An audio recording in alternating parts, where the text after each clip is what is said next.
ओम शांति, ओम शांति, ओम शांति।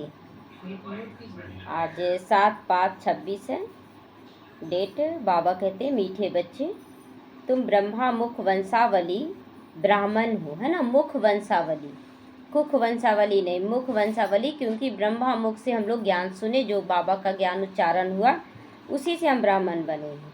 तो इसीलिए यहाँ कहा जाता ब्रह्मा मुख वंशावली ब्राह्मण हो। तुम्हें ही बाप द्वारा ज्ञान का तीसरा नेत्र मिला है। अभी तुम ईश्वरीय गोद में हो, ज्ञान का तीसरा नेत्र मिला। और अभी हम लोग किसकी गोद में हैं? भगवान की गोद में। तो भगवान की गोद में रहने पर कुछ गलत होगा क्या?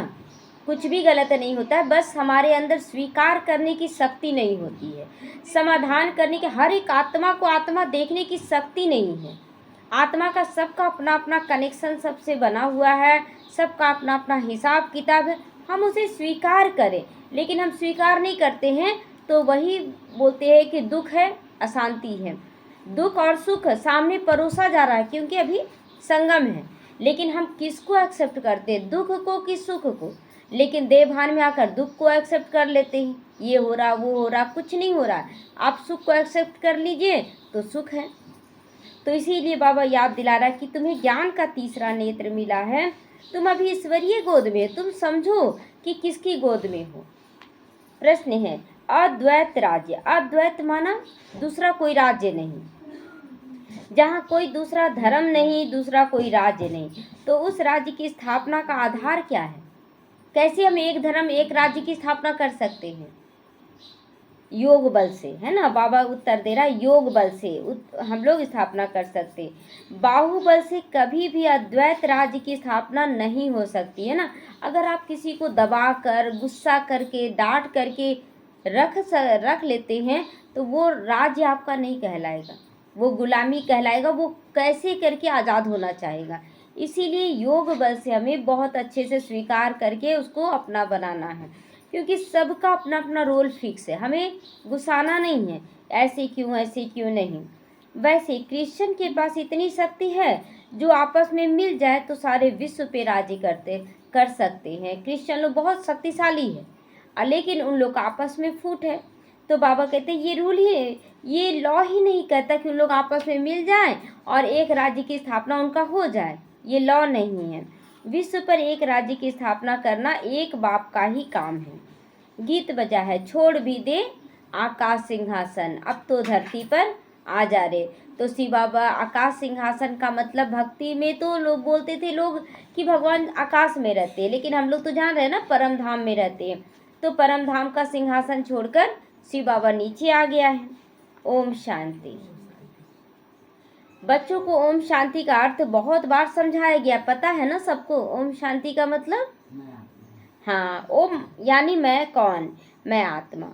यह शरीर हमारा ऑर्गन्स है। मैं आत्मा परम धाम की रहने वाली हूँ। परम भारतवासी पुकारते हैं कि हे दुख दूर देश के रहने वाले आओ, क्योंकि भारत में अभी बहुत धर्मग्लानि हो रही है, दुख ही दुख पड़ा है। आप फिर से आकर गीता का उपदेश सुनाओ। गीता के लिए ही कहते ना शिव बाबा आइए, शिव बाबा आइए, क्योंकि वह सबका बाप है। गीता के लिए कहते कि आकर गीता का ज्ञान दो। कहते भारतवासियों पर फिर से परछाया पड़ गया है माया रूपी रावण का, इसीलिए सब दुखी पतित हो गए हैं। पुकारते हैं रूप बदल कर आइए। तो रूप बदल कर कौन आएंगे? कृष्ण का जो शरीर है वही ना शरीर रहा, रूप बदल लेंगे कैसे? तो यहाँ निराकार साकार के रूप में आते हैं। तो मनुष्य के रूप में आइए, अर्थात तो मनुष्य रूप में मैं आता हूँ। मेरा आना दिव्य अलौकिक रूप से होता है ना, गर्भ से मेरा जन्म नहीं होता। मैं तो बूढ़े साधारण तन में प्रवेश करता हूँ, तो मैं गर्भ में नहीं आता हूँ, मैं आता हूँ साधारण बूढ़े तन में। तो तुम बच्चे जानते हो मैं कल्प कल्प अपना निराकार रूप बदल कर आता हूँ, है ना। निराकार में कोई नहीं पहचानेगा, लेकिन साकार इतना साधन, यहाँ असाधारण शरीर कहाँ मिलेगा? कृष्ण का शरीर कहाँ मिलेगा? तो इसीलिए साकार में भी आते हैं, तो पतित शरीर, बूढ़ा शरीर में आते हैं, विकारी शरीर, है ना। तीनों चीज हो गया ना। तो ज्ञान का सागर तो परमपिता परमात्मा ही है। श्री कृष्ण को कभी भी नहीं कहेंगे बाप, कहते हैं मैं साधारण तन में आकर तुमको फिर से सहज राजयोग सिखा रहा हूँ। जब दुनिया पतित बन जाती तब मुझे आना पड़ता है, कलयुग से सतयुग बनाने आता हूँ। तो बाबा कहते हैं आना ही पड़ता है कलयुग में, कलयुग से सतयुग बनाने के लिए आना पड़ता है। ब्रह्मा विष्णु शंकर का चित्र भी है। ब्रह्मा द्वारा स्थापना, शंकर द्वारा विनाश और विष्णु द्वारा पालना। ये लक्ष्मी नारायण विष्णु के दो रूप है ना। पहले अभी ब्रह्मा द्वारा स्थापना कार्य चल रहा है, फिर शंकर द्वारा विनाश का कार्य चलेगा, और उसके बाद विष्णु द्वारा पालना यानी सतयुग में लक्ष्मी नारायण के द्वारा होगा। तो यह तुम बच्चे जानते हो। बाबा फिर से रूप बदल कर आया है। वो हमारा सुप्रीम बाप है। सुप्रीम क्यों कहते? परम आत्मा है वो, हम आत्माओं का पिता है। सुप्रीम टीचर भी बना है तो सुप्रीम गुरु भी है। तो गुरु लोगों को सुप्रीम नहीं कहा जाता है ना, परम नहीं कहा जाता। परम सतगुरु नाम तो अभी लेकिन रख ले रहे हैं सभी लोग, लेकिन वो नहीं है। तो यह तो बाप टीचर गुरु तीनों हो गया ना। लौकिक बाप तो बच्चे की पालना करके फिर उनको स्कूल भेज देते हैं। कोई बिरला होगा जो बाप टीचर भी होगा, है ना, बहुत ऐसे होते हैं। तो बहुत ऐसा है जो पिता है वो टीचर भी रहता है, लेकिन बहुत कम ऐसा देखने को मिलता है। तो बाबा कहते हैं कि जैसे बाबा आते हैं बूढ़े तन में, रीइंकार्नेशन होता है उनका। तो ऐसे बाप का जन्म उत्सव पूरा 1 महीना मनाना चाहिए, जो सारी सृष्टि को पावन बना देते हैं। तो उनका हॉलीडे भी नहीं मनाते हैं, लेकिन शुरुआत में ना शिवरात्रि के लिए हॉलीडे नहीं देते थे, सरकार की तरफ से नहीं मिलता था। बाप कहते मैं सबका लिबरेटर हूँ, गाइड बनकर सबको ले जाता हूँ। अभी तुम पुरुषार्थ करते हो राजयोग सीखने का। बाप तुमको ज्ञान का तीसरा नेत्र दे रहे हैं। आत्मा का रूप क्या है यह भी किसी को नहीं पता था। पता हम लोगों को आत्मा क्या है, कहाँ रहती है, कोई कहाँ कंफ्यूज कर दिया था। तो बाप कहते तुम आत्मा ना अंगूठे मिसल हो ना अखंड ज्योति मिसल हो, तुम तो स्टार मिसल हो, बिंदी हो। मैं आत्मा भी बिंदी हूँ, परंतु मेरा पुनर्जन्म नहीं होता है ना। हमारा पुनर्जन्म होता है, लेकिन बाप का पुनर्जन्म नहीं होता। बाप तो एक ही तन का आधार, बूढ़े तन का आधार लेते हैं। अब एक ही तन का आधार क्यों बोला जाता है? क्योंकि ब्रह्मा तन आदि से अंत तक ब्रह्मा तन में रहते हैं, और दादी गुलजार के तन में भी आते हैं तो ब्रह्मा का शरीर लेकर आते हैं, आकारी फरिश्ता स्वरूप लेकर आते हैं, तभी तो उनका आवाज बदल जाता है ना। तो मेरी महिमा ही अलग है, शिव बाबा की महिमा अलग है। मैं सुप्रीम होने के कारण जन्म मरण के चक्र में नहीं आता हूँ। तुम आत्मा इस शरीर में आती हो तो 84 जन्म लेती हो। मैं इस शरीर में प्रवेश करता हूँ, ये अंतर है। हम लोग गर्भ से जन्म लेते हैं, वो शरीर बूढ़े तन में प्रवेश करते हैं। तो यह लोन लिया हुआ शरीर है, कुछ समय के लिए लोन लेते हैं और कितना मुआवजा देते हैं कि सेकंड गॉड बना देते हैं, कृष्ण को सेकंड गॉड बना देते हैं। बाप समझाते हैं तुम आत्मा हो, परंतु तुम अपने को रियलाइज नहीं करते हो कि हम आत्मा है। बाबा देखता है ना कि जब आप दुखी होते हैं तो भी आपको आत्मा का ज्ञान नहीं है, समझेंगे, क्योंकि जब आप दुखी हुए तो देह भान में आ गए, दुखी हो गए। जब आप सुखी हुए तो भी देह भान है। आत्मा तो सुख दुख से न्यारी है। तो आत्मा ही बाप को याद करती है, दुख में हमेशा याद करती है, हे भगवान, हे रहम दिल बाबा, रहम करो रहम करो। कितना पुकारते हैं, मांगते हो, क्योंकि यह वह बाप ही नॉलेजफुल, ब्लिसफुल, प्यूरिटीफुल है। नॉलेजफुल ज्ञान का सागर, ब्लिसफुल सबको वरदान देने वाले हैं, और प्यूरिटीफुल है, परम पवित्र है। ज्ञान में भी फुल, ज्ञान का सागर है। मनुष्यों को ये महिमा नहीं दे सकते। कोई भी मनुष्य कितना भी अपना नाम रख ले, लेकिन ये महिमा मनुष्य को नहीं दे सकते हैं। सारी दुनिया पर ब्लिस करते हैं ना बाबा, है ना, तेरे भाने सबका भला। पूरी दुनिया जो कलयुग में पुकार रही है बाबा बचाओ, तो सबको मुक्ति, जीवन मुक्ति का वर्षा दे देते हैं। तो यह बाप का काम है ना। मनुष्य कर सकते हैं पूरे विश्व का कल्याण? नहीं कर सकते हैं। तो वो है रचयिता, बाकी सब उनकी रचना है। क्रिएटर रचना को क्रिएट करते हैं। तो पहले स्त्री को अडॉप्ट करते हैं। किसको अडॉप्ट किए? स्त्री के रूप में ब्रह्मा बाबा को। फिर उनके द्वारा रचना रचे, हम सब उनके बच्चे बने। फिर उनकी पालना भी करते। अभी पालना हो रही कि नहीं? सबके मुख से निकलता मेरा बाबा, है ना। आप कहीं भी रहें, लेकिन कोई अगर आपके साथी सहयोगी नहीं भी है, लेकिन दिल से कहे मेरा बाबा आ जाओ, तो सहयोग मिलता है कि नहीं? सबको मिलता है। तो विनाश नहीं करते हैं बाबा। हम आत्माओं का विनाश करते हैं क्या? विनाश किस चीज़ का होता है? बुराइयों का, कमी कमजोरियों का, विषय विकारों का विनाश होता है। तो बाबा अपने बच्चे का विनाश कैसे करेगा? आत्मा का विनाश थोड़ी करता है बाबा।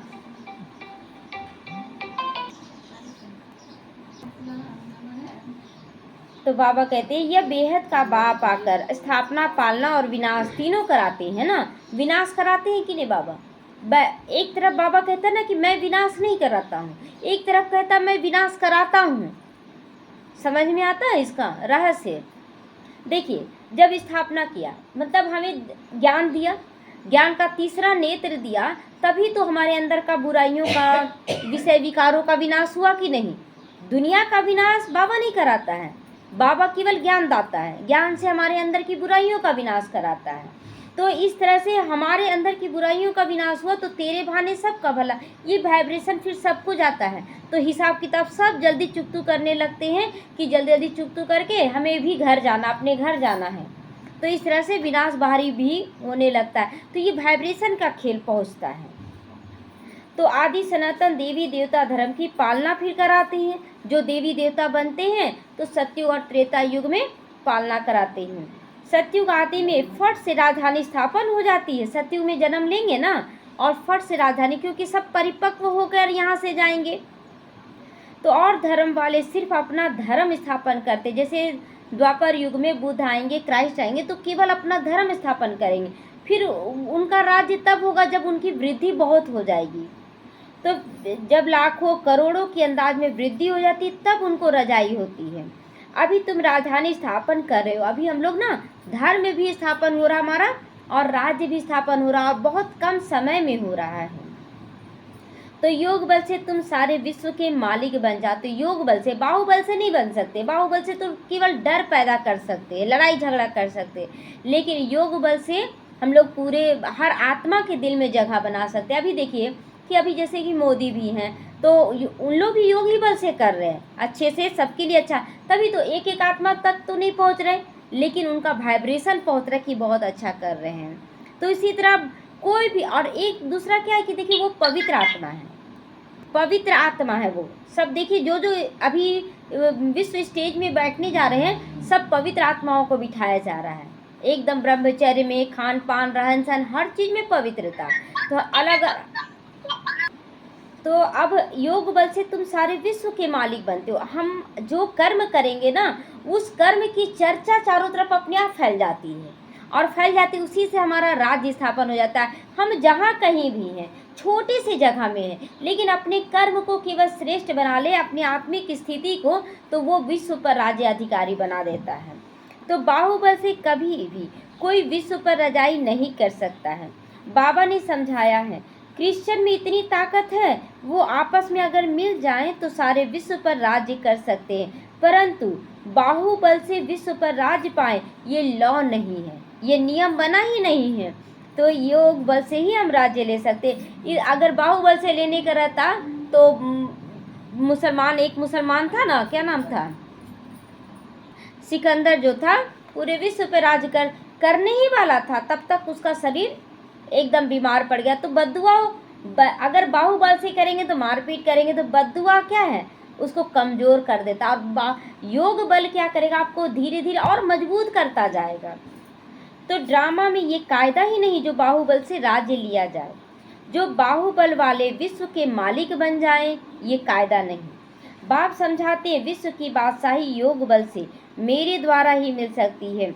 वहाँ कोई पार्टीशन नहीं होता है, धरती आकाश सब तुम्हारे होंगे। यहाँ पार्टीशन है ना, मेरी धरती है, मेरा सागर है, मेरी नदी है, मेरा आकाश है, सब चीज़ का पार्टीशन है। तुमको कोई टच नहीं कर सकता है, तो उनको कहा जाता है अद्वैत राज्य। वहाँ पर माया टच भी नहीं करती सतयुग त्रेता युग तक। यहाँ देखो अनेक राज्य हैं। बाप समझाते हैं 5000 वर्ष के बाद तुम बच्चों को ये राजयोग सिखाता हूँ, तो क्यों ना हम अडिग रहें कोई भी परिस्थिति। अब देखिए जब हम बाबा को, माया को छोड़कर बाबा के बनते हैं, तो माया भी छोड़ती नहीं है। माया तो और ज़्यादा बिघड़ डालेगी ना। तो लेकिन हम अगर आत्मिक स्थिति में, तो माया पर ध्यान न दें। आप केवल देखिए मैं आत्मा हूँ, इस रूप से आप करें। अभी देखिए प्रैक्टिकल में जब बच्चे पढ़ रहे थे तो हम यही बोलते थे बाबा इनका भाग्य इनके साथ है, और परिवार वाले बोलते थे कि आप ध्यान नहीं देती हो, ध्यान नहीं देती हो। ध्यान देने के बावजूद क्या माया परेशान करती थी कि तुम ध्यान नहीं देती हो, ध्यान नहीं देती हो। तो फिर भी बोलते थे अच्छा साइलेंस में रहकर चुपचाप बाबा को समर्पण, बाबा जो जो ध्यान देना आप तो देख रहे हैं, हम दे रहे हैं। आज देखिए सबको, परिवार वालों को क्या पता लग रहा है कि यही समझा सकती है, यही कर सकती है अगर, और सब आत्मा शांत हो गई। जो पहले गुस्सा करती थी वो एकदम शांत होकर बोली नहीं अब हम नहीं कोई गुस्सा करेंगे। कल तक हमको डांटा जाता था कि गुस्सा करो, और अब वो लोग भी शांत हो गए। तो माया है ना, माया पहले विकारों में गिराने का काम करेगी, लेकिन अगर आप अचल अडोल रह गए तो वो खुद आपका बन जाएगी। तो श्री कृष्ण की आत्मा अभी सीख रही है। श्री कृष्ण पहला प्रिंस था, वह इस समय 84 जन्म के अंत में आकर ब्रह्मा बना है ना। तो ब्रह्मा कौन बना है? श्री कृष्ण की आत्मा ही 84 जन्म लेकर पतित बनकर ब्रह्मा बनी है। तो यह बच्चों को समझाया है सृष्टि का चक्र कैसे फिरता है। बाप फिर स्वर्ग की स्थापना कर रहे हैं। अनेक धर्म विनाश होने हैं जरूर, अनेक धर्म, धर्म क्या क्या है? देह का धर्म सब, पति हो पत्नी हो, हिंदू हो मुस्लिम हो, देश विदेश जो भी धर्म है सब मिट जाएगा, है ना। तो एक धर्म की स्थापना हो जाएगी। पहले कौन से धर्म की स्थापना हो रही है अभी? पहले तो आत्मा का, सब आत्मा हो अपने धर्म में टीको कि मैं शांत हूँ, पवित्र हूँ, और हर एक आत्मा का अपना रोल चल रहा है। भारत ही 100% सॉल्वेंट है। धर्म श्रेष्ठ था, एकदम भरपूर सुख शांति सब गुणों से, सर्व खजानों से, हर तरह से भरपूर था। और एक धर्म था, देवताओं के कर्म भी श्रेष्ठ थे, उन्हों की महिमा गाई हुई है ना। क्या महिमा गाते हैं देवताओं के लिए? सर्वगुण संपन्न, 16 कला संपूर्ण, है ना, संपूर्ण निर्विकारी, मर्यादा पुरुषोत्तम और डबल अहिंसक। तो पहले पहले पवित्र थे, अभी पतित बने हैं। फिर बाप आकर स्त्री पुरुष दोनों को पवित्र भी बनाते हैं। रक्षाबंधन का उत्सव इतना क्यों मनाते हैं यह कोई को पता नहीं है ना। अभी सब रक्षाबंधन का उत्सव मना रहे हैं और बाबा सबको पवित्र बना रहा है। बाप ने ही आकर प्रतिज्ञा ली थी कि अंतिम जन्म तुम दोनों पवित्र रहो। सन्यासियों का तो धर्म अलग है, ज्ञान भक्ति, और अभी कौन सा समय चल रहा है? वैराग्य का, संगम युग वैराग्य का है। यह तुम्हारे लिए है। तुमने देखा होगा पादरी लोग जब चलते हैं ना तो आंख एक तरफ रहती है, किसी तरफ देखते भी नहीं। तो बाबा कहते हैं पादरी लोग एक तरफ, मतलब उनकी आंखें ना एकदम क्राइस्ट की याद में चलती है। तो अब वो क्राइस्ट को याद करते हैं, कहते हैं क्राइस्ट गॉड का बच्चा था। तुम्हारा कोई सफ़ेद कपड़े आदि से भी कनेक्शन नहीं है ना। जैसे कि बहुत बच्चे देखते हैं ना, तो देखते हैं समर्पित वाइट पहन रही है, आपका बंधन है तो आप सोचते हैं कि हम भी वाइट पहन लें। लेकिन जहाँ जिसको रखा गया पहले युक्ति से निकलना होगा ना। अचानक आप वाइट पहन लेंगे तो विरोध हो जाता है, तो इसलिए युक्ति से निकलते निकलते फिर दिया जाएगा ड्रेस। तुम हो आत्मा, नन बट वन हो, है ना, नन हो बट वन, एक हो, एक को ही याद करना है ना। एक को ही, मतलब सबके बीच आप रहें लेकिन याद एक को ही करना है। तो सच्ची नंस कौन हुए? वो हुए कि हम हुए? हम सभी एक हुए ना, सच्चे सच्चे नंस। तुमको वर्षा उस बाप से मिलता है, उनको याद करेंगे तब विक्रम विनाश होंगे। इसीलिए बाप का फरमान है बच्चे माम एकम याद करो। आत्मा का निश्चय न होने के कारण नंस फिर क्राइस्ट को याद करती हैं। गॉड कौन है ये तो वो जानती भी रही है ना, गॉड कौन है ये तो जानती नहीं। भारतवासी जो पहले पहले आते हैं वो नहीं जानते हैं। लक्ष्मी नारायण को ये सृष्टि का ज्ञान थोड़ा ही है ना, वो त्रिकालदर्शी हैं। त्रिकालदर्शी तो अभी हम ब्राह्मण बनते हैं, तो ब्राह्मणों का भाग्य श्रेष्ठ हुआ कि देवी देवताओं का? हम ब्राह्मणों का, क्योंकि अभी हम बाबा के साथ पाठ बजा रहे हैं। तो तुमको कौड़ी से बदल हीरे जैसा बाप बना रहे ना, कौड़ी बन गए थे ना, अब तुम ईश्वरीय गोद में हो। तो ईश्वरीय गोद में तो आनंद स्वरूप बनना ना, आनंद के सागर की गोद में है। अगर हम आनंद को अनुभव नहीं कर रहे तो मान के बैठिए कि अभी माया की गोद में है। तो तुम्हारा ये अंतिम जन्म बहुत अमूल्य है, भारत की खास दुनिया की आम। तुम रूहानी सेवा करते हो, है ना, भारत की खास और दुनिया की आम रूहानी सेवा करते हैं। बाकी वह तो है जिस्मानी सोशल वर्कर्स, तुम हो रूहानी। तो रूहानी ज़्यादा फैलेगा कि जिस्मानी ज़्यादा फैलेगा? रूहानी ना, आप शरीर को लेकर सब जगह थोड़ी जा सकते हो। तो तुमको सिखाने वाला सुप्रीम रूह है। हर एक आत्मा को बोलो बाप को याद करो। बाप को ही पतित पावन गाया जाता है ना। तुमको गिरने में 84 जन्म लगते हैं और चढ़ने में 1 सेकेंड बोला जाएगा। एक जन्म भी बाबा लिख सकता था, तो सेकंड ही क्यों लिखा? क्योंकि ये पूरा जन्म तो नहीं दिए ना हम लोग, जब जन्म लिए शरीर द्वारा तो दिए तो नहीं। तो यह तुम्हारा इस मृत्यु लोक का अंतिम जन्म है। मृत्यु लोक मुर्दाबाद, अमर लोक जिंदाबाद। इसको अमर कथा कहा जाता है। अमर बाबा आकर तुम अमर आत्माओं को अमर युग में ले चलने के लिए अमर कथा सुना रहे। अमर अमर बाबा यानी कि परमात्मा जो कभी जन्म मरण में नहीं आता है। अमर आत्मा, आत्मा जो शरीर लेकर जन्म मरण में आती, लेकिन आत्मा कभी मरती नहीं है। और तीसरा अमर युग। अमर युग क्यों कहा गया? क्योंकि वहाँ पर कोई मृत्यु लोक नहीं है, मृत्यु नहीं होता है, शरीर अपनी इच्छा से बदली करते हैं। तो वहाँ चलने की कथा सुनाते। बाप कहते अच्छा और बातें भूल जाते हो तो सिर्फ अपने को आत्मा निश्चय कर मुझ बाप को याद करो। बुद्धि का योग मेरे साथ लगाओ तो तुम्हारे पाप भस्म हो जाएंगे। तुम पुण्य आत्मा बन जाओगे। तुम मनुष्य से देवता बनते हो, ये नई बात नहीं है।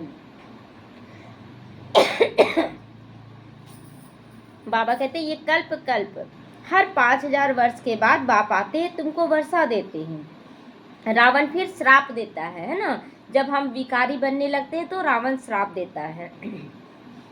ये खेल बना हुआ है। बहुत बच्चे बोलते हैं ये खेल क्यों बना हुआ है? अरे आपको समझा कर भेजा गया कि आप आत्मा समझ कर रहना घर गृहस्थ में। अब आप जाकर आप देवभान में आ गए तो बाप की क्या गलती है?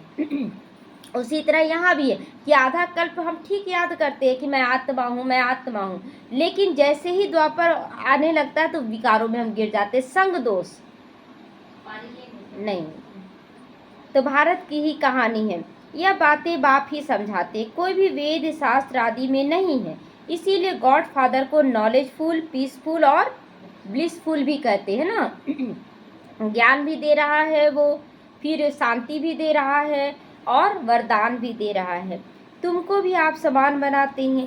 तुम भी पूज्य थे, पुजारी बनते हो। आप ही पूज्य, आप ही पुजारी हम बच्चों के लिए है, ये भगवान के लिए नहीं है।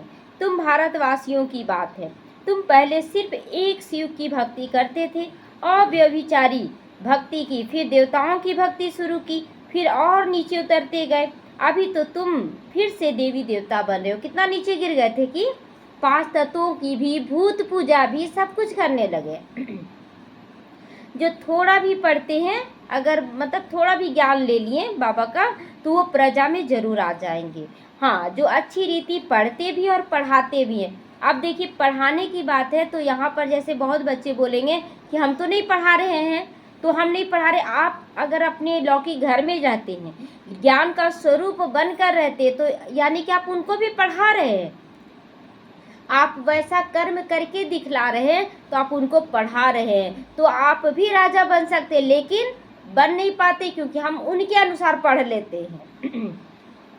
तो वह रजाई में आएंगे जो अच्छी रीति पढ़ते और पढ़ाते हैं। प्रजा तो ढेर बनती है। एक महाराजा की लाखों करोड़ों की अंदाज में प्रजा होगी ना। तुम पुरुषार्थ करते हो कि कल्प पहले मुआफिक। पुरुषार्थ से पता पड़ जाता है कि माला में कौन कौन आने वाले हैं। प्रजा में भी कोई गरीब बनेंगे, कोई साहूकार बनते हैं। भक्ति मार्ग में ईश्वर अर्थ दान करते हैं। क्यों? ईश्वर के पास तो नहीं जाता है। ईश्वर के पास जाता है क्या? ईश्वर अर्थ दान करते हैं तो या तो कहते कृष्ण अर्पणम, परंतु वास्तव में ईश्वर अर्पणम ही होता है। ईश्वर के नाम पर अर्पण हम करते हैं। मनुष्य जो कुछ भी करते हैं उसका फल दूसरे जन्म में मिलता है, एक जन्म के लिए मिल जाता है। अब बाप कहते मैं आया हूँ तुमको 21 जन्मों का वर्षा देने, तो मेरे अर्थ डायरेक्ट कुछ भी करते हो तो 21 जन्म के लिए उसकी प्राप्ति तुमको निश्चित रूप से होती है। तो कितना बड़ा प्राप्ति बाबा करवा रहा है कि एक जन्म हम अपना जो कुछ भी हम बाबा के यज्ञ में देते हैं, तन मन धन समय श्वास संकल्प, उतना का एवजा 21 जन्म तक मिलता रहेगा।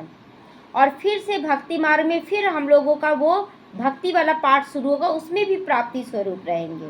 तो इनडायरेक्ट करते हो तो एक जन्म के लिए, और बाबा को डायरेक्ट करते हो तो 21 जन्म के लिए क्या करना चाहिए। अब एक जन्म नहीं, बाबा के भंडारे में डायरेक्ट करना है तो अल्पकाल का सुख मिल जाता। अगर एक जन्म मतलब किसी को देते हो, मनुष्य को दान करते हो तो वो हो जाता अल्पकाल, लेकिन बाबा के भंडारे में करते हैं तो 21 जन्म के लिए हो जाता है। तो बाप समझाते ये तुम्हारा सब कुछ मिट्टी में मिल जाना है, अगर नहीं करते हो तो लास्ट में पछता। रोज बाबा क्यों बोल रहा है, आपको मार रहा नहीं, आपको पीट नहीं रहा कि आपको देना ही है।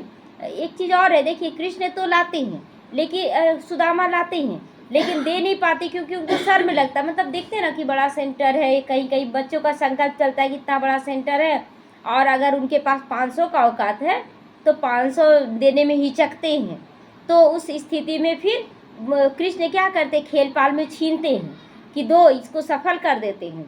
उसी तरह हम यहाँ पर भी सफल करने के लिए बार बार बोला जा रहा है, सफल कर लो, इसीलिए इसको सफल कर लो। यह वह रूहानी हॉस्पिटल कम यूनिवर्सिटी खोलते जाओ तुम, या फिर मतलब जगह जगह सेंटर खोलते जाओ जहाँ से सब एवर हेल्दी और एवर हेल्दी बनेंगे। कितना पुण्य का खाता होगा जहाँ भी सेंटर बनता है, कितने बच्चों का कल्याण होता है। तो इनसे बहुत इनकम होगा, फिर जितनी आत्माएं उतना इनकम आपका बढ़ता जाएगा। जो जितना लगाएगा उसका परसेंटेज मतलब सब में बढ़ता है एक तरह से आप देखिए तो योग से हेल्थ और चक्र को जानने से वेल्थ।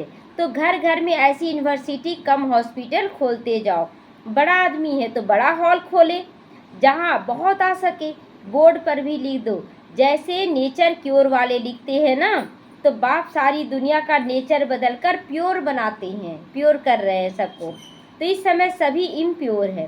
सारी दुनिया को एवर हेल्दी एवर वेल्दी बनाने वाला बाप है, जो अब तुम बच्चों को पढ़ा रहे हैं। बाबा हमें एवर प्योर एवर हेल्दी बना रहे हैं। तो तुम हो मोस्ट स्वीट चिल्ड्रेन, सबसे मीठे प्यारे बच्चे हो बाबा के।